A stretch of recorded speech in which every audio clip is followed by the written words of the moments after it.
Hi all, welcome to the session on organizational behavior. I'm Dr. Bargavi and in today's session we'll be seeing about certain concepts of organizational behavior. So let us start with organizational climate. What is climate? What does climate generally mean? In layman's terms, climate refers to the ambience, it refers to the weather, it refers to the surrounding, so it refers to the environment. So, an organizational climate refers to the mood of the organization. So, it is going to influence the behavior of employees and it is a reflection of what employees think about the organization's culture. So, organizational climate is a result of the practices followed by leaders. It is the result of communication methods implemented inside an organization. It is a result of the structure prevalent in an organization, and it is a result of cohesion, the bonding between members present in the organization. So, organizational climate is defined as a set of attributes, a set of traits that is going to be specific to a particular organization. So, it is going to differ from organization to organization and it may be induced from the way that the organization is going to deal with its members and the environment. So, organizational climate can be a result of the things that happen in the organization and around the organization. In the next slide, we see about the elements of organizational climate. What are the components? What are the constituents that is going to be a result of the organizational climate? We have around 6 points. The first point is individual autonomy. What does autonomy generally mean? We know that autonomy means power. Okay, so individual autonomy here refers to the employee's ability to manage themselves and the employee's opportunity to participate in the management's decision making process. So if the employees are going to feel suppressed at work, they'll not have the content, they'll not have the gratification to work or perform better. So the climate or the ambience of an organization is influenced by the workers' participation in decision making, the autonomy that is going to be laid down by the individuals inside the organization. Then the second point talks about position structure. We all know that there are structures prevalent inside the organization. So we know that there are hierarchies that exist in organization that talks about the roles and responsibilities played by individuals who work there. So position structure refers to the level of supervision, direct supervision, and the level of centralization which is prevalent inside the organization. So it indicates the degree to which the objectives are set and it is communicated to the employees. So the organizations have to go with the flow of communication right from the top level management to the lower level management, and they have to set the goals and present it to the employees. So the structure has to be followed, and if there's going to be a good structure prevalent inside the organization, that's going to reflect a good climate, that is going to make the employees happy, and it is going to give a good working environment. Now, the third point, the third element that is going to constitute the organizational climate is reward practices. So we all know that different organizations have different practices of rewards. And employees feel happy at work if they are given proper incentives and rewards for the performance they give. So, reward practices indicate the extent to which the organization rewards is going to influence the employee's performance. So, reward orientation is going to be high if the organization encourages employees to perform better. Now, The next point talks about task orientation. What is task orientation? See, if the management is going to be task oriented or very autocratic in nature, then the employees at work will not be happy. They'll be feeling that the leaders are always task oriented. They always are autocratic in nature. So the level of task orientation prevalent in an organization will influence the surrounding. It will influence the climate of the organization. So employees would not have any role in decision making if it is going to be a autocratic management. So they will have to work according to the leader's instructions, and it will be monotonous in nature. So task orientation will reflect the mood of employees. It will reflect the behavior of employees in an organization. Then relationships. What do relationships infer in an organizational climate? If let's say like we have a group of 6 or 7 members working in a team. Now the 6 or 7 members are going to have a high level of bonding between them. If they're going to have a high cohesion between them, if they are very understandable in nature, then they have a good relationship between them. So people oriented relationships are going to give birth to happy employees. So employees, when they are happy, they automatically tend to perform better and their productivity level goes high. So happy employees leads to a good organizational climate. So relationships play a vital role in determining the climate of an organization. Last element of organizational climate is job satisfaction. So we all know that employees are gratified on several conditions at work. So if you don't have a proper salary or compensation, you are not going to be happy. If you're not going to be recognized inside a workplace, you are not going to be happy. So there are different factors that determine the level of job satisfaction of an employee at work. So the level of satisfaction which an employee has inside himself and the level of satisfaction of an employee in the organization is going to determine how happy the employee is and how he's going to keep his environment happy. So organizational climate is going to constitute of individual autonomy, it is going to constitute of position structure, it is going to constitute of reward practices, it is going to constitute of task orientation, relationships and job satisfaction. The next topic we'll be seeing is about the factors influencing organizational climate. Now we see that there are different factors laid down here. The first one is organization structure. So what does structure mean? We know that organization structure is going to constitute of the hierarchies, it is going to constitute of the span of control by leaders, it is going to constitute of the authority and responsibility in one's hands and the reporting relationships, it is going to constitute of the level of centralization. So structure is going to comprise of all these aspects, and this is going to be one of the influencing factors of the environment present inside an organization. Then values and norms. How do values influence organizational climate, or how do norms influence organizational climate?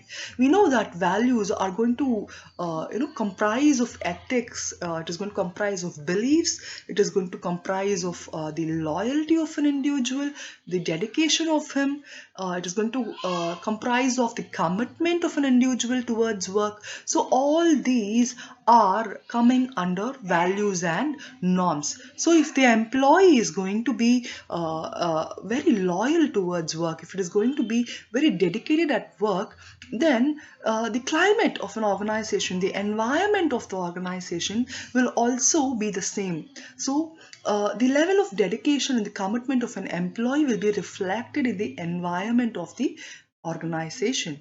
Then the third factor is the physical environment. So we know that physical environment is going to refer to the space, it is going to refer to the infrastructural facilities, it is going to refer to the working conditions of employees.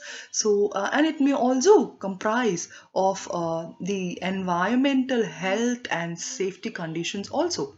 So physical environment, the infrastructural facilities which the organization is going to give to its employees will determine their mood and behavior. So if I don't have proper hygiene at the workplace, or if I don't have a proper washroom inside the organization, then will I be able to put my best effort forward? Will I be able to give my best productivity to the organization? No.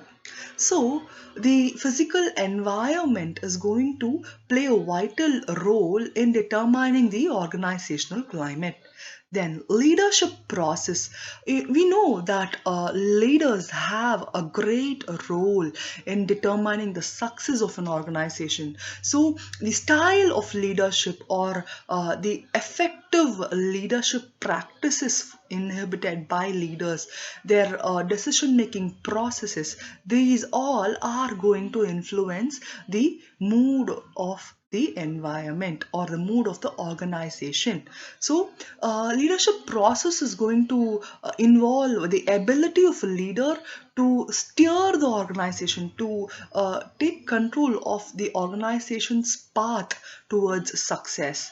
So this leadership process, let us take an example. When Ratan Tata was the chairman of the Tata Group, he increased the income of his employees. He rewarded them properly, and he increased the income of his employees by 17 to 20 times in 2 decades. So the style which leaders follow in influencing their group members will obviously determine the organization's climate.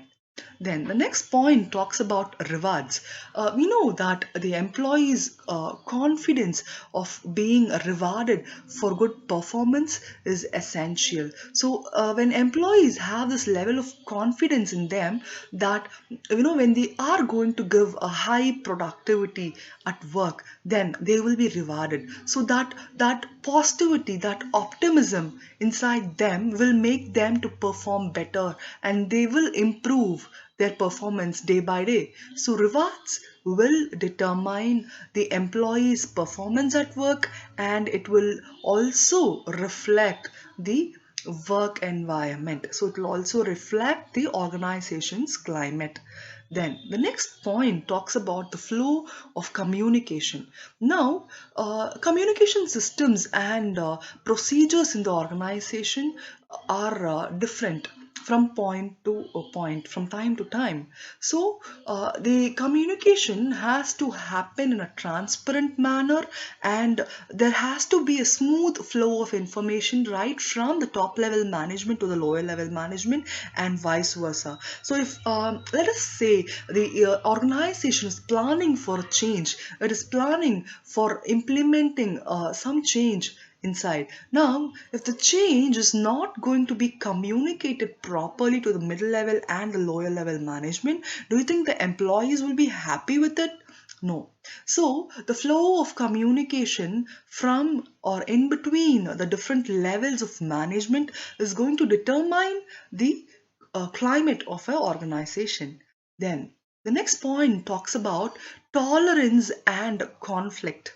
So, we know that there are different conflicts among groups prevalent inside an organization. We know that all the 5 fingers are not the same. So, each finger is different in size and different in its length. So, now when our fingers are different in nature, then the employees who are humans who work inside an organization will also exhibit different behaviors. They'll not be of the same kind. They'll have different values, they'll have different perceptions, they'll have different styles of working. So their behavior may be different from point to point. So difference in opinions between members present in a group will give rise to conflicts. So the level of tolerance, the level, how much an employee is able to tolerate the conflicts, tolerate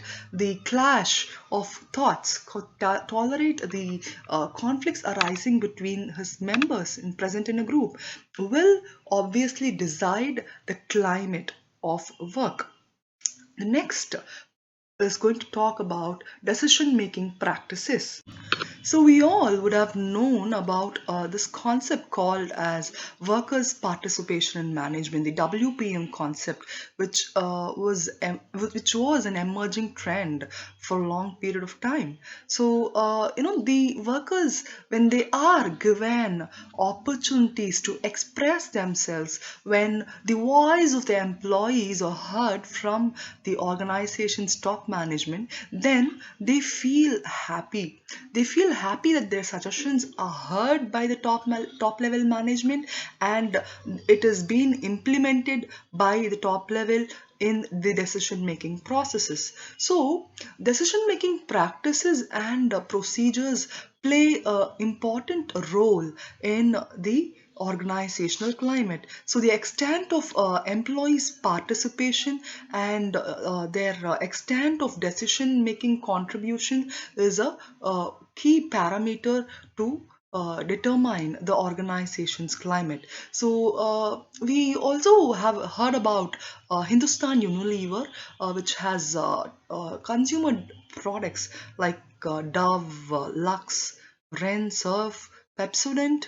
So all this Hindustan Unilever company, it had implemented a project called as Project Sunset, which aims at quick decision making practices. So they came up with this Project Sunset just to enable swift decision making within the company, be it for any issue or for any problem or for any policy or strategies. They wanted to enable swift decision making, and they came up with this Project Sunset, so that before the end of the day, the employees, they will contribute towards the decision making process, and decisions will be taken by the end of the day.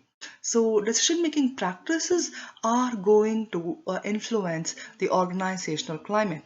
Then fair remuneration. So we know that employees are going to be happy at work when they are paid properly. So if employees are not going to be paid properly, if there is not going to be a proper remuneration system inside the organization, there will be a lot of attrition taking place. There may not be employees who are going to stick on with the company for a longer period of time. So fair remuneration will lead to happy employees at work, and that will obviously reflect in the climate. Then cooperation, team spirit. Cooperation and team spirit is one of the key parameters. Why? Why do you think cooperation is necessary for a better work environment? If there is going to be conflicts that occur inside the workplace, if there is going to be a lot of clashes between members within a team, then will the leader be always available for solving these kind of conflicts that occur between the group members? No.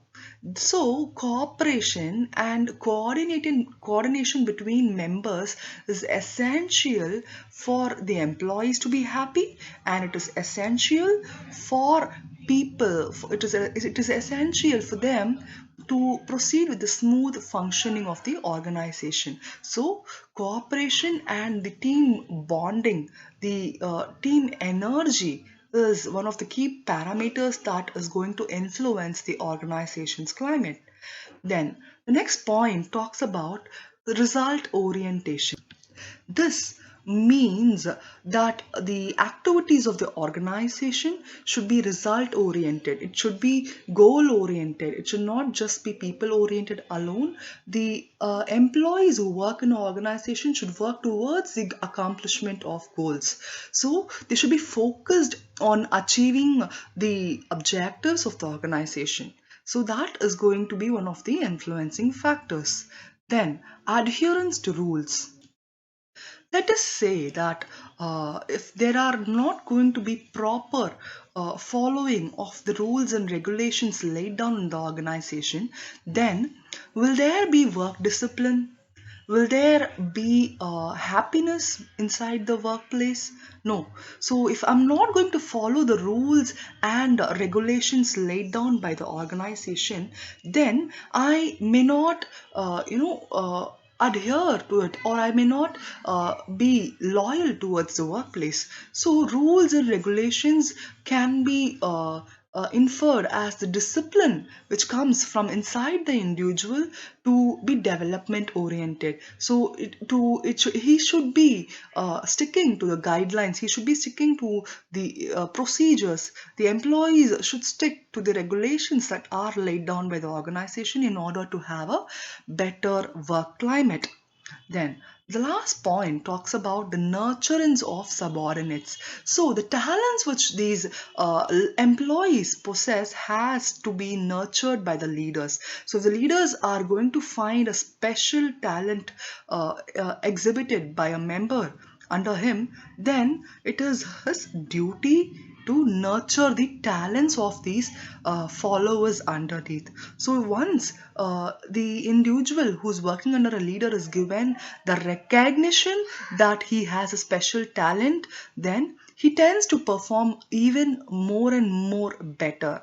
So these are the factors that influence organizational climate. The next slide talks about organization culture. So what is culture? We know what is culture, yes? So culture is going to be the values, it is going to be the beliefs, it is going to be the assumptions that the employees bring to the workplace. So the culture of an organization is going to create a unique identity. So the work values or the work ethics or the norms present inside an organization is going to differ from period to period and from one company to another. So the culture is going to provide a clear guideline regarding how employees should behave inside the organization, both within inside and outside. So it is going to comprise of norms, it is going to comprise of rules, it is going to comprise of the management styles, it is going to comprise of the openness of communication and the code of conduct. So culture is generally intangible in nature. What is intangibility? We know, we would have heard about this in the finance aspects. Intangible assets, intangibility. What is intangibility? We know that intangibility is something that can be felt. It is something like instinct that can be felt, but it cannot be seen, it cannot be touched. So the physical touch or the physical seeing is bad. So it is this concept of culture is intangible in nature. It cannot be seen or touched, but it does prevail inside the organization. Now, culture differs from one place to another, yes? So, we live in a traditional culture in India, whereas people in the West, people in America or US, they have a different tradition. They don't follow the same tradition as us. Similarly, organizations have a different culture, and the work values are formed by the top level management. So, culture may be dependent on the founders or the people who form the stone for success. Those who lay down the foundation of the organization, they may decide on the cultural values present inside the organization. The next slide talks about the components of organizational culture. So, what are the constituents or what does culture comprise of? We know that there are several elements of culture. Now, the first point is about shared assumptions. So we know that when employees from different backgrounds come to the workplace, they bring their values, they bring their norms, they bring their style of working in a common manner. So the shared assumptions are going to represent the practices, it is going to represent the beliefs that has been successful in the past. So beliefs that have made the organization to face success. So all these beliefs are shared by the employees, and it is it is exhibited in the culture of the organization. So therefore they are considered to be the right approach to solve problems or issues or any matters that arise up between employees. So culture, one of the main components of culture are the shared assumptions which the employees bring to the organization.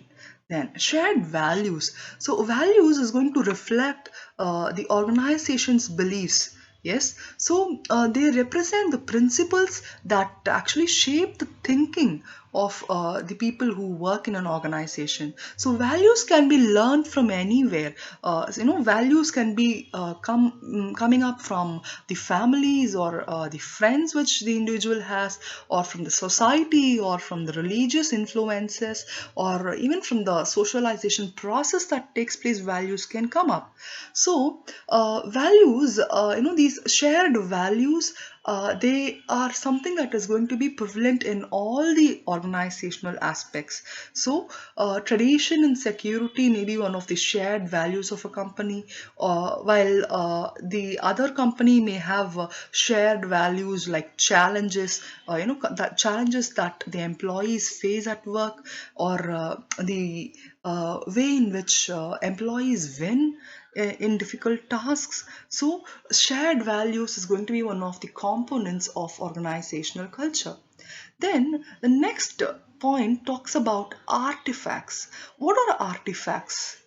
We know, we would have heard about this term. We would have, if you have a habit of watching English movies, in movies like Indiana Jones, we have seen about this concept called artifacts. What are artifacts? Any ideas? What does artifacts mean? So artifacts are the signs and the symbols that is going to represent the organization's culture. So these artifacts can be logos, it can be the website designs, or the infrastructural facilities present inside the organization, or it may be the dress code of employees. So anything that is going to make an organization unique can be termed as artifacts. So for example, Google in its office has large bean bags. They have private working spaces where employees can relax, they can put their feet up as they work, and they will get never ending supplies of snacks like chips or cola or whatever. So when employees have these kind of flexibilities, when employees don't have any restrictions at a workplace, then they can be called, companies like Google can be called as they are, they have employee friendly cultures at work. So artifacts is going to be one of the components that is going to represent organizational culture. Now the next element of organizational culture is organizational stories of legends. So we know that you know every organization has some foundation laid by great people. So let us take an example of Ratan Tata, who found the Tata Group of companies, or let us take the example of Narayan Murthy sir, who found Infosys. So these people, they have their legacy. They are legends who have laid down the foundation for many successful companies. So organization stories and legends are a part of a culture.